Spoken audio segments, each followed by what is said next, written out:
Today, mangunguha na naman ako ng isa pang klase ng ligaw na cranberry na tumutubo dito sa Alaska. Dito lang yan sa gilid ng aming bahay, oh. Tingnan nyo. Yan lang yung bahay namin. Pasok tayo para makita nyo kung ano yung itsura ng isa pang ligaw na cranberry na tumutubo din dito. Wildly sa Alaska. Ayan, oh. Madami yan dito. Ayan ang itsura niya. Up close, oh. Pisatin natin yung isa. Meron siyang isang buto. Ayan.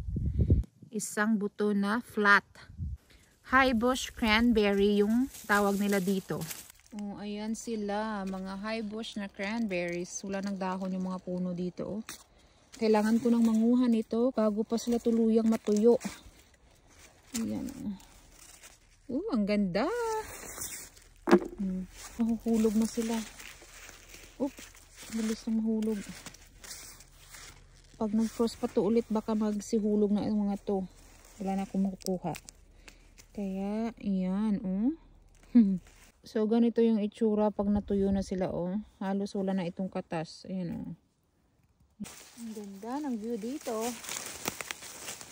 Ang ganda ng kulay ng mga kahoy. Ito yung cranberry, oh. Ang dahon niya pula na. Dahil sa fall na dito, kailangan ko na itong kunin bago pa sila matuyo. Bago pa sila magkanda hulog dahil sa lamig. Dito tingnan nyo, oh, ang daming bunga. Tapos wala ng dahon. Yan yung magandang pitasin kasi wala ng dahon. Madali lang makita yung mga bunga. Ayun, oh, namumula-mula sila. Ang dami. Kunin natin ito. Ganyan ako manguha, oh, para mabilis. Mas mabilis kapag walang dahon.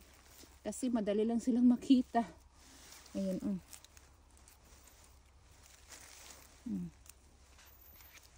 Ayan. Diba?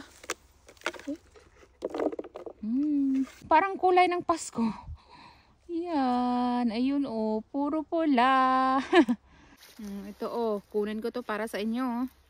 Oh, nagsilaglagan na sila. Lutong-luto na talaga. Lutong-luto. Hinog na pala talaga.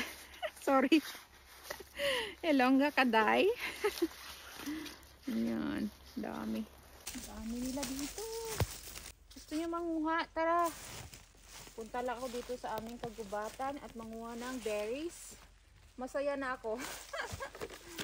Ayan. Ang dami. My goodness. Bilisan natin para makarami tayo. Ayan. Last na to. Gutom na at pagod na. Mag-alas 7 na dito ng gabi kasi ayan, yan lang yung aking nakayanan. Masakit na rin yung aking likod. Oh, hanggang dito na ako umabot. Tapos nanguha din ako doon, oh, banda sa my greenhouse namin. Hanggang doon, hanggang doon. Yan, puro mga cranberries dito na high bush. Doon naman sa dulo, mga low bush. Sa ulitin, ito yung tinatawag na high bush cranberries dito. Yung ilalim niya, oh, nagjujuice na. Iwan ko kung nakikita nyo. Kaya ipapasok ko na sa bahay.